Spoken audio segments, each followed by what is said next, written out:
Good morning, good afternoon, good evening, wherever you are joining us from all around the world. It's great to see so many people pouring through to be with us in January. Happy New Year. I hope you had a great Christmas and enjoyed some time off over the festive period. And thanks for being here today. It seems like a long time since we were all together in this forum. And last time it was myself under the spotlight with Paul, which was a great experience. And I hope that you were able to gain something from that. But today, I promise you, will be far more rewarded, because today, and there actually couldn't have been any better a time to position today's main theme, which is all around how do we begin? Where do we start from? Well, we start from the test. If you're not testing, you are guessing. So everything that we're about is about test-based nutrition. See what the problem is, see what the status is, and then you're empowered to make an informed choice. And we genuinely could have no better person than our very own Emmalee Gisslevik to join us today and to talk us through what the test is all about. Believe it or not, despite the fact that the test is very much the heart of what we do, particularly the balance test, it remains the number one thing that we get questions about. So people are super fascinated to know what their test means to them individually. You know, we speak to people who want to know what these tests means in broader terms with regards to the science behind them. But like always, it is difficult. It's impossible for us to discuss individual cases, especially in a forum like this. As I glance down, I see we're now approaching 600 people taking part. We couldn't possibly address individual data and tests. But what I know is that by the time we've concluded today's session, you will have such a clearer insight as to what that test, what the test is about, that you'll be able to make better sense of it for yourself. And certainly when you're having conversations with other people who are likewise trying to make sense of their test data. And why is this important? You know, we live in the age of information. We've gone from the industrial to the technological, and we live in the age of information. And quite rightly so. People want to make informed choices. And the more you know about a situation, the better equipped you are to do something about a situation. And what we realize is that health in the 21st century is nuanced. There are intricate details that really relate to the individual, and that looking at things across populations is really useful. But when it comes to making sense of it for ourselves, we need to know what matters to us.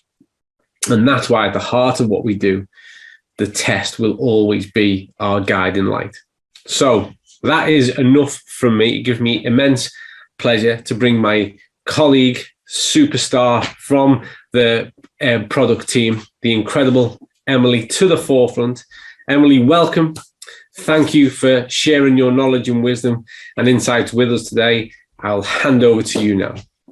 Thank you, Colin. Oh, it's so nice to be back here to talk to you all, and we're going to discuss my favorite area, and that is the test and how to understand it, how we calculate the different values, and all the things that you have been thinking about, and some questions that we regularly get. I will make all of that clear for you today, and I'm going to show you a couple of pictures, and then I want to hear all of your questions and discuss more with Colin. So today we're going to discuss the test results on our database. And as you know, we have one of the largest database regarding fatty acid profiles, and that is pretty amazing. And as you know, the whole concept behind the balance oil is so closely connected to these tests. And this is why they could bring about this product and know that it actually works, and take all of the theories that they had, the researchers behind this concept, trying it out, analyzing the results, and then be able to support the blood levels of essential fatty acids. So let's start with what we are measuring, 11 different fatty acids. So that is about 98% of all of the fatty acids that we have in our blood. So it covers most of 98% of all of the fatty acids. And these are also the most important in regards to our metabolism and the cells and function and so on. So we have these 11 fatty acids in our test results, as you probably already know. And with these 11, or actually with 7 of them, we are able to calculate 6 different health indicators with different equations. And these health indicators are the omega-6 to 3 balance, and we have the omega-3 index or omega-3 level. We also have something called protection value. And we have mental strength, omega ratio, and also cell membrane fluidity. And lastly, the arachidonic acid index. But we actually have one more that we have chosen to have in one of our calculations. And I know that you probably haven't heard about it. It's a percentage of omega-6 in HUFA, highly unsaturated fatty acids. And this index is incorporated into the protection value. And I'm going to tell you all about that later. But let's start with the web page. So when you have taken a test, you will log into the web page, cincinotest.com, and you will have your result. And this is an example of a first result where you're unbalanced. This is an example of a balanced test second, or first if you are a person eating a lot of fatty fish. And here's an example of if you're semi-balanced. And what does all of this mean? If you scroll down from the first picture, you will get these detailed results. You will get the results on a bar, and you're also able to learn more. And let's start with the omega-6 to 3 balance.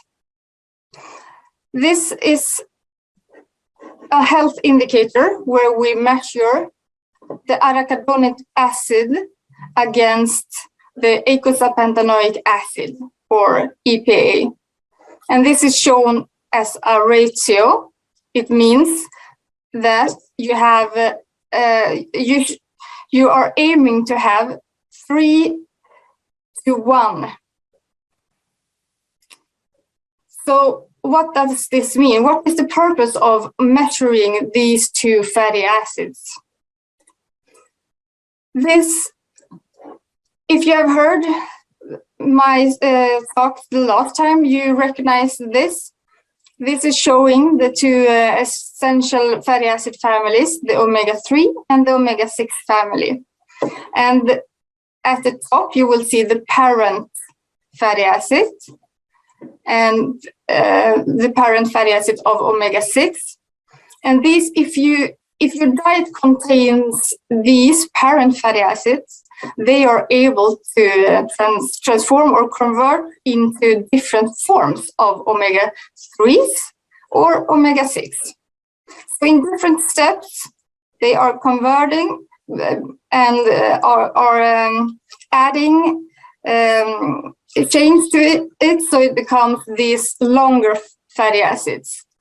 And we have some of these fatty acids that have the potential to make themselves into something called the eicosanoids.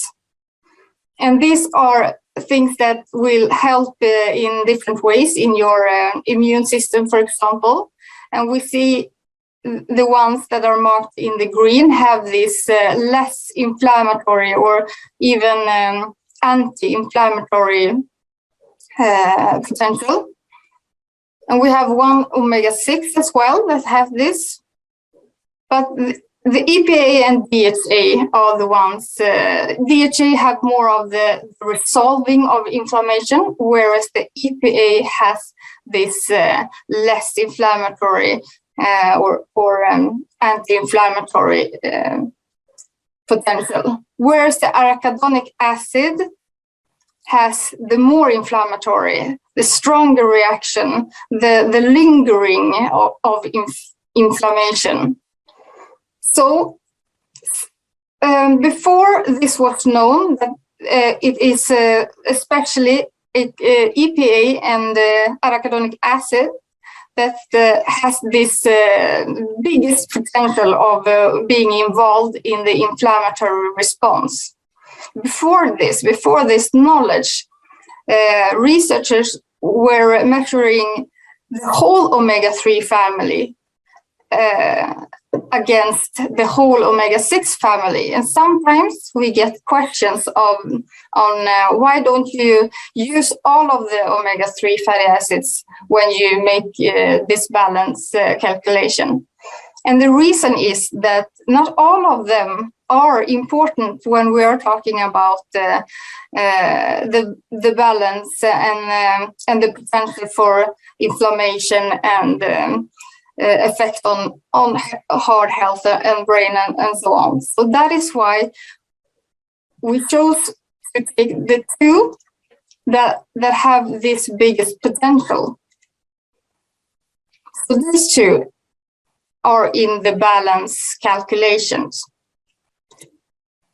And we have our famous Angela Rizzo with her colleagues that also have made the studies on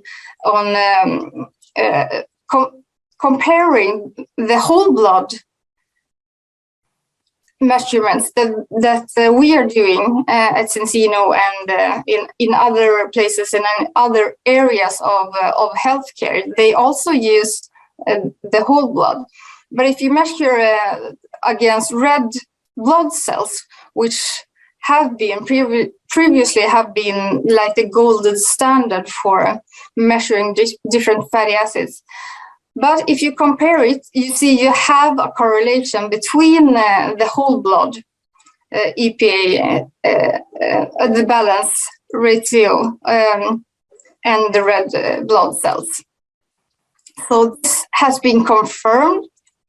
And there are also more and more studies that are focusing in on this measurement and the arachidonic acid to EPA ratio. And here are some examples of studies in where they use this measurement in their studies. So that was the first one, the omega-6 to 3 balance. We also have the very known omega-3 index. And the index is well known and is the combination of EPA and DHA.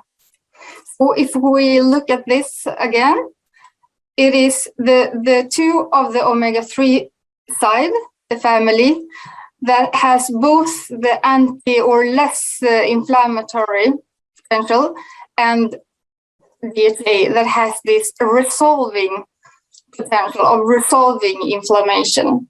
And this is also the fatty acids that is involved in making the membrane more fluid. EPA also have that function, but DHA are more involved in making our cell membranes fluid. And it is also the fatty acids that we have most of in the brain. So these two are the combination that you measure when you talk about omega-3 index or omega-3 level. And what is the difference between index and level? And the index is a measurement of EPA and DHA in red blood cells. And that is something that have been known or created by the William Harris and his colleagues. So this is a well-known indicator that have been also been measured and correlates with whole blood. And since we are measuring the omega-3 index in whole blood, and it's not only the red blood cells, we often call it the omega-3 level.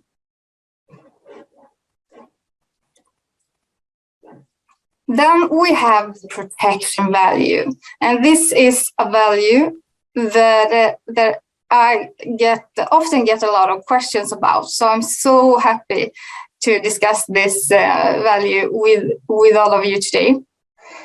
And we are going to see that in the protection value, it's like a summary of 3 different known health indicators.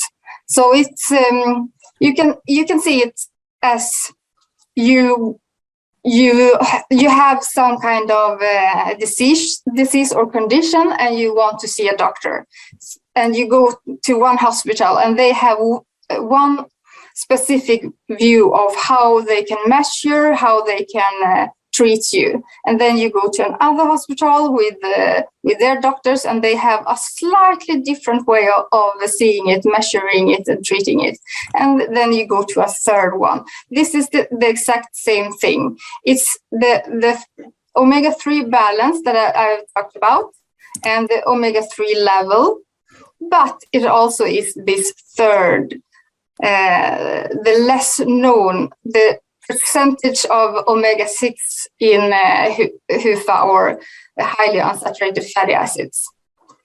So this is the one that we're going to focus on now. And if we look at this again, the fatty acids that are involved in these measurements are only the highly unsaturated fatty acids. And these are the ones that have 20 and more than 4 double bonds.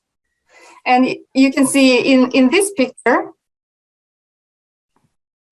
we don't have this one, ETA, for example. And this is because this one is not in this calculation. You can see the calculation above, because this one don't have any known or known of this inflammatory potential or anti-inflammatory potential. So the ones that are important for our health and for the function of our cells is in this calculation. So you measure how much of the omega-6 HUFA, or I'm going to say it in the Swedish version, HUFA, how much of the omega-6 HUFA is of all of the HUFA fatty acids. So the percentage of omega-6 HUFA in total HUFA. That is the calculation. And this is something that have been put forward from a researcher named Bill Lance, or William Lance, and his colleagues. And according to his research, and also many others that use this measurement and think that this is one of the best measurement to predict mortality in heart attacks and other cardiovascular diseases. And they have found out that if you have a lower, if you look at all of your HUFA, you should have a lesser part of it, proportion of it should be of the omega-6. So if you have 30, 40, or just below 50, then you will have this prevention effect. But if you have higher than that, the risk for heart, I wouldn't say the risk for you, I would say that you are currently providing a situation that is not promoting your heart health in this case. So this is the HUFA or omega-6 percentage in HUFA that is within this protection value. But how do we calculate it? How do we put this all together? And then to understand that, we need to understand that all of these three, the omega-6 to 3 balance, the omega-3 index, and this one, all have research behind them that predicts, based on your value, predicts your risk of cardiovascular events. So they have this scale of predicting cardiovascular outcome. And we follow that. So the first step is to first calculate, of course, these three values. Then we need to put them in this linear regression equation. So I know that this is a bit nerdy, but I know that some of you really want this calculation. We need to put them into context of this predicting value against your risk. And we do it by calculating these three. And third step is to summarize the three calculated values, and then we divide them by 3. And if your value gets below 0, and you have a negative value, then we will convert it to 0. If your value is above 100, we will convert it to 100. So this is the protection value. First, you calculate the weighted omega-3 level, the balance value, the HUFA value. You summarize it and divide by 3. And if you need to, for example, these ones are the negative values, you will have 0.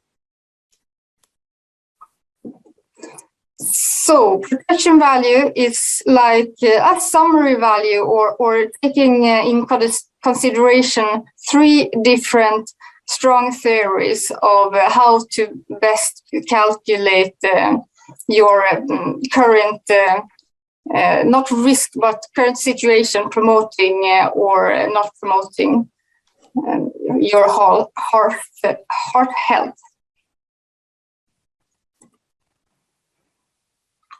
And we also have the other health indicators.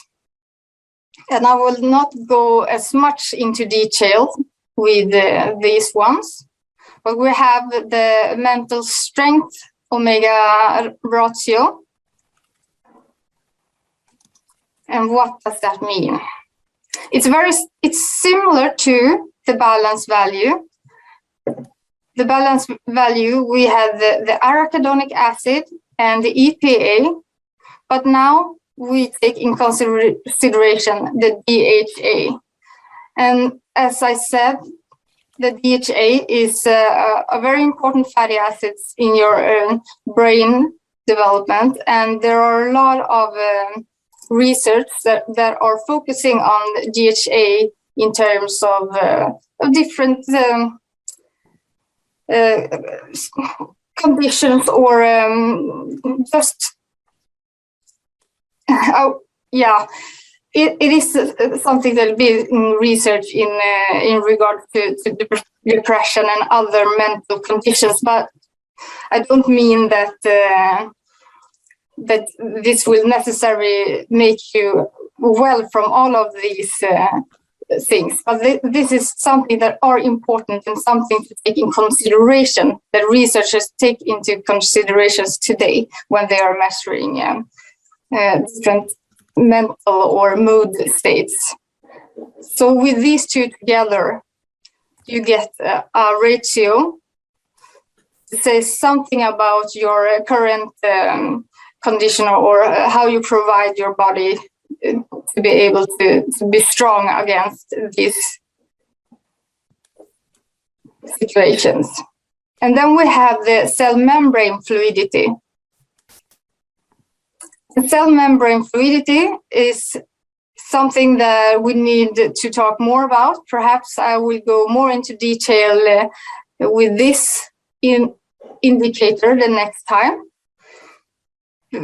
Because since you know why we are talking about omega-3 and why we are measuring essential fatty acids, it's because of the importance that they have in our cell membranes. They are the protective surface around our cells, and regarding our diet and also our situation, what we need, the body will incorporate the fatty acids from our diet, and also the body is also able actually to create some of the fats by themselves, not all of them, not the essential fatty acids, but for example, the saturated fatty acids. We get a lot of fatty acid, saturated fatty acids from our diet, but we also are able to make them within our body if we need to have more to put into our cell membrane or to use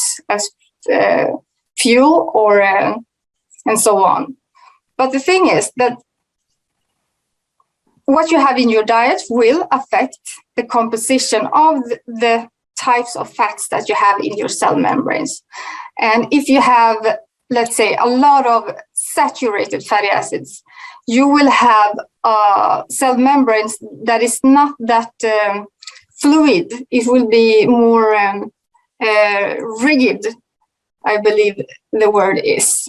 But if you have more of the longer, the essential fatty acids that are long, that are crooked because of the double bonds, they will take up more space in the cell membrane and make room for nutrition to go through the cell membrane. It will make a situation where all of your receptors that receive messages from other areas of your body. These receptors will be able to move around in your cell membrane to be more fluid. And all of this will just make your cells function better and in the way they are supposed to function. So by measuring how much of the saturated fatty acids in relations to the unsaturated, the polyunsaturated, the long-chain fatty acids, we can get an indicator of your cell membrane fluidity potential. And the last indicator is the arachidonic acid fatty acids, only that one in an index. So that is the AA, the arachidonic acid. And why do we have this fatty acid and not the other ones? And this is because arachidonic acid is actually a really important fatty acid. And many believe that that omega-6 fatty acids, and especially arachidonic acid, is something that is bad for us. That the only purpose is to make negative inflammation that will hurt us. But that is, as most of you, of course, in this chat room knows, arachidonic acid and inflammation is so important for us. We will not survive long if we don't if we're not able to have this inflammation response, because we need inflammation in order for the immune system to be able to move around and go through different cell layers. So inflammation is good. Arachidonic acid is important in our cells and in different responses within our body. So if we have too much, it could be a situation in where the potential of having strong inflammatory reaction and especially lingering inflammatory responses. But if you have too little, it could also be problematic, since your cells need them, and also for a lot of other function, not only the inflammatory response, but it also has a function within our cell walls and manage how the arteries are dilating or the opposite when they become smaller, and that is a way for the body to regulate the blood flow. So this is something that is important. So if you have, for example, a perfect balance, but your arachidonic acid level is very low, and that means that probably your index is lower than is recommended. That is something to notice and to think about if you need to increase arachidonic acid, or actually we see that people taking the balance oil, if they have a too low arachidonic acid, actually will get within the green. So that is something to keep in mind, that all of these health indicators say something about your current situation, and that you need to look at both arachidonic acid and your omega-3 index when you are evaluating yours or your clients or friends' balance value.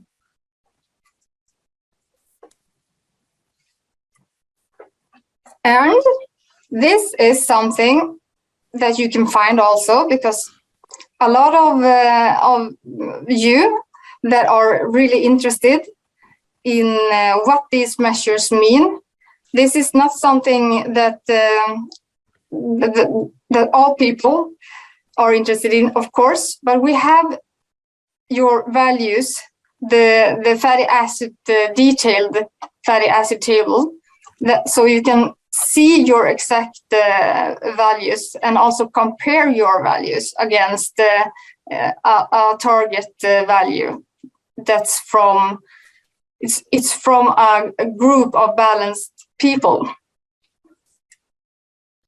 But if you're not interested in knowing all of the details and recalculate and calculate all of the values that we have already provided to you, then don't bother to look at this table. This is only for the ones that want to know more and more and more. And since I know that a lot of you out there listening today are the people like me that want to know more, I'm going to tell you all about this table and what to think about when you are interpreting this one. So you have the target value. This is the value that you can, if you want to, compare your value to. And this is the mean value of a large group that are in balance.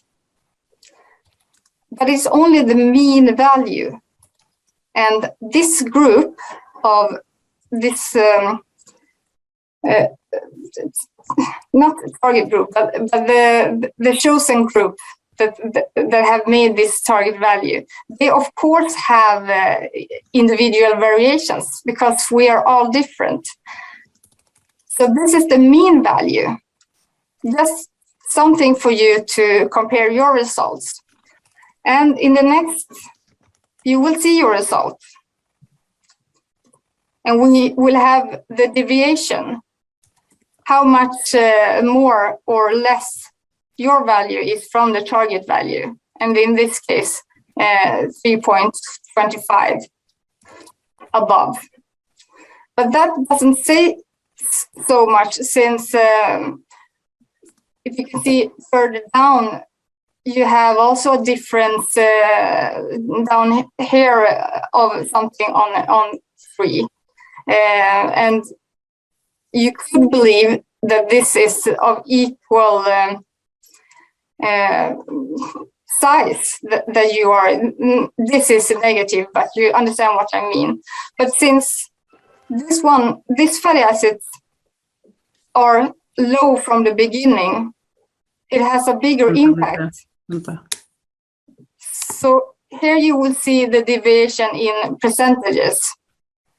So this is the one that I like to look at, not the deviation. This is just if you don't want to calculate this in your head, the differences, you will see the deviation in percentages. And what is more to think about when you look at this, for the ones that want to know more. For example, this one, the saturated fatty acids. If you have, for example, this one is 3.9% above. Is this something that you need to think about, to modify? No, you don't need to modify something that is so close to the target value. This one, perhaps you could see it's above 10% in variation or deviation. Maybe this could be a sign that you have lower of the essential fatty acid or the omega-3 fatty acids. So we just need to look further down. We come to the omega-9 fatty acid, the monounsaturated fatty acid.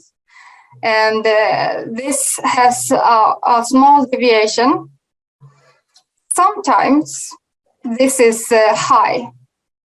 And I have people that ask me if this is a good or bad sign. And let's talk about that right away, because oleic acid is one of the fatty acids that the body can produce. If you need it, the body can produce it and incorporate it in their cell membranes. And you can also get it from diet. From example, olive oil. It's an excellent source of oleic acid. And this monounsaturated omega-9 fatty acid is something that is good for you, that health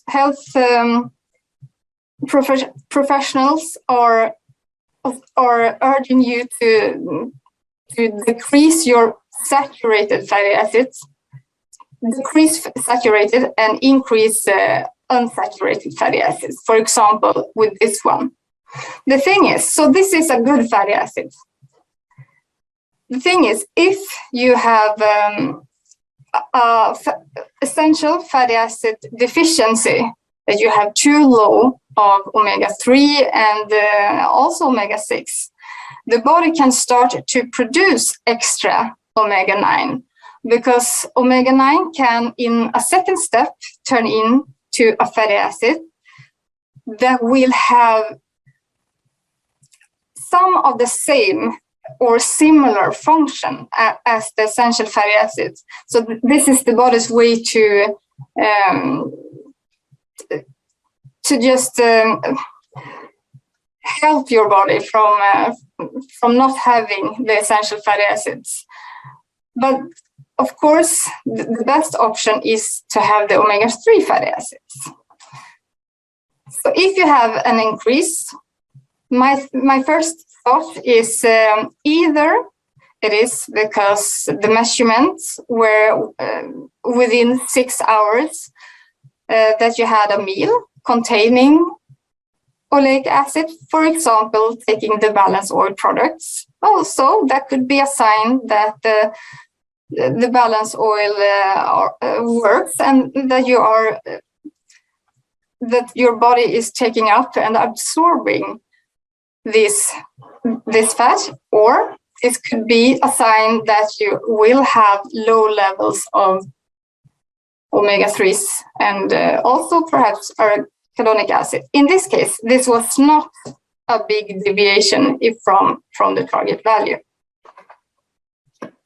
And here you can see the parent fatty acids and the next step from the parent linoleic acid. And actually, this one, the homogamma linolenic acid is the step below GLA. And then we have arachidonic acid. If you picture the metabolism of essential fatty acids. And I believe we have had some questions regarding if you have, yes, if you have, that you couldn't, let's see, you got a question, Colin, on the Thomas' presentations regarding that you're not able to have a larger amount of the secondary step. If this one is producing this one, that the GLA could not be lower than the DGLA.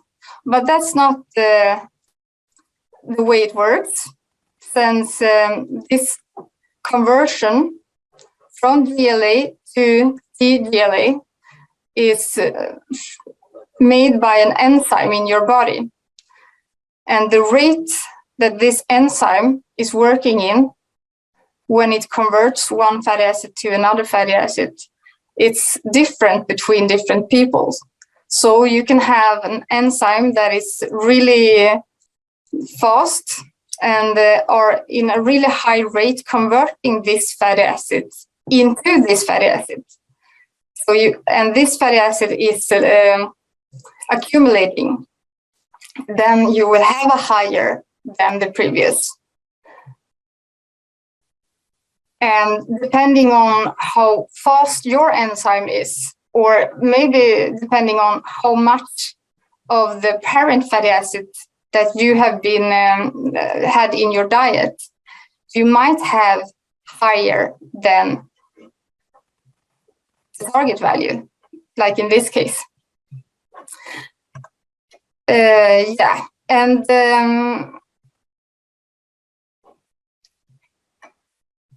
I could also say a couple of words regarding the measurements that we measure in whole blood. And because some people have asked me if it's any difference if you take the test on the morning or if you have been eating. And I believe this will be more easy to understand if you look at these pictures of the whole blood that we are measuring and the departments or areas within your body that you have the fatty acids. Your blood can be divided into the plasma and the red blood cells. These two are the different areas where you can measure fatty acids, but also in whole blood. And plasma, when you measure fats in the plasma, you are measuring the short-term dietary intake of different fats. And if you measure them within red blood cells, you are measuring the long-term diet. Since the fatty acids have been incorporated into the red blood cells membranes. Red blood cells are also a form of tissue. And with the help of a picture that are showing us the different compartments or tools that you can gather within your body, we're going to look at this side, only the fat side. When you eat, you will have fats within the blood and that circulates within your body, and these fats will be traveling to different tissues and accumulate in different places and also become fat stores. So if you have a meal before you take the blood test, you will have some variations from the meal that you ate, because all of this are from the food that you have been eating. And as you know, it takes about 6 hours for fats and the EPA and DHA in balance oil, and the blood concentration to reach the maximum.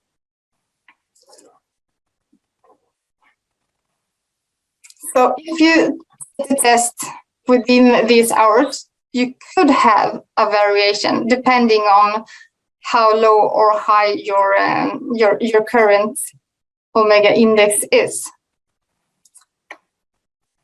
Now I believe that you will have a lot of questions for me, so we stop there and let's start discussing, Colin. There is, quite rightly, there is a ton of questions, Emmalee, and we probably don't have time to get through even a fraction of them, but let's have a go. That was fascinating and quite a thorough, rigorous insight, and I think that the evidence of that is really the kind of questions that you've teased out to people. So thanks for taking us really through that in that really in-depth understanding. Can we just hit on a few things that actually you've covered in there, but can we just hit on them as a question, because they're coming through frequently and they actually mirror a lot of the questions that we do get. So first of all, when we see from pre-test to post-test, when we see no change in the omega-3, but we see a change in the AA, so we see a change in the arachidonic acid, first of all, as a reduction, can you give people some indication of how to interpret that? What does that mean in itself? That is a really interesting area that I would like to make a different research project into, because we see this trend that the small group of people that actually notice that at the second test their omega-3 hasn't increased, or in few cases it actually has decreased according to the numbers. But the person have been taking the oil every day. So the question is, could the oil decrease my omega-3 levels? And no, the oil is not, it's no way that it could in any theory decrease the omega-3. And I have two theories. The obvious theory is that the test is a percentage of omega-3. It's not the actual volume. So it could be that you have the same volume or even increased volume of omega-3, but you had an even higher increase in another fatty acid. Maybe you just had a salad with a lot of olive oil, for example. So your test will be influenced by, or maybe your body have a easier of accumulating some kind of different fatty acid. So it just shows, it shows lower, because if you have an increase in one fatty acid, you will have a decrease in the other, because it's a percentage. So that's the obvious, that you can have, you can get the lower number because of you have a rise in another one. And that you could have if you, for example, have had a really fatty diet before you take the test. But the other theory and the trend that I believe I see is that some people, the few people, often have really high levels of arachidonic acid. And that's not, you have arachidonic acid in diet, absolutely. There is a small fraction in, for example, meat, but not so much that you could have that big of influence from our previous diet. So if you have a really high arachidonic acid value, it is because you have accumulated that into your cells. And with these peoples, few of them have not increased their omega-3, but they have radically decreased their too high omega-6. So something have happened, something in the metabolism, and the body has starting to slowly decrease its use of arachidonic acid. At the same time, started to use the omega-3, which we wanted to because it's less inflammatory. Mm-hmm. So. Yeah, that I just think, sorry to interrupt, but that opens the door that this is sometimes the inherited problem. When you have a data set as large as ours is, and you start to look at grouping effects, but also individual responses, it's then unpacking the unknowns, isn't it? Like when someone asks us to make a comment on an individual test report, it's really difficult, isn't it? Because there's all that back end unknown of meal behavior. There's so much that's going on there that can play a part in the manifestation of the change that we see in the test, isn't it? Yes, absolutely. And I would love to interview all of you that has individual questions. I would like to interview you about your current health states, about your diet, when you take the test. I would love to talk to all of you, but that's not possible today. If not, and there's over 800 people, so you might regret actually making a comment. Just to we're running out of time, and there are so many questions to get through. So let's try and hit up a couple more. Let's stay on this theme for a moment, because this has been asked by a few people. What happens when we see arachidonic acid values drop too low? What can be the problem associated with that? And then the follow-on question is, does consuming the balance oil make any difference, and does it contribute towards changing that status? Yes, this is also something that needs to be discussed individually. But one reason for having a low arachidonic acid is because of diet. Maybe you eat a really low-fat diet, and there is risks of eating a low-fat diet because you have the essential fatty acids in the fat. So this is a huge, you know more about this than me. It's a huge problem within athletes that they are not getting enough of fat, so they don't get enough of essential fatty acids and fat soluble vitamins. So that's one reason. And also, of course, different states of your body, if you inflammatory states for a long time, together with diet, of course, could contribute to having low values. And if you have really, really low values of arachidonic acid, I would not recommend that the only action you take is to continue with the balance oil. You also need to think about the amount of arachidonic acid that you get in your diet, because we know that omega-3 are competing with arachidonic omega-6. So if you have really low, you shouldn't compete even more with the arachidonic acid. You need to also have that in your diet. So both take the oil and have extra arachidonic acid. But if it's, just right below, you can absolutely take the balance oil, because we see that if you have too high or just too low, more people get into the middle by taking the balance oil. The body strives to balance. Yeah. The dynamic art of equilibrium. Thank you. That's the word. One more question about levels, because this has come through from several people. GLA, so the gamma linolenic acid, when we see that it's getting too high. Yeah. What's our cause for concern there? What should be our action? What should be our consideration? GLA being too high. The only reason for it being too high. No, GLA, I wouldn't worry about GLA. That's nothing you should worry about. GLA,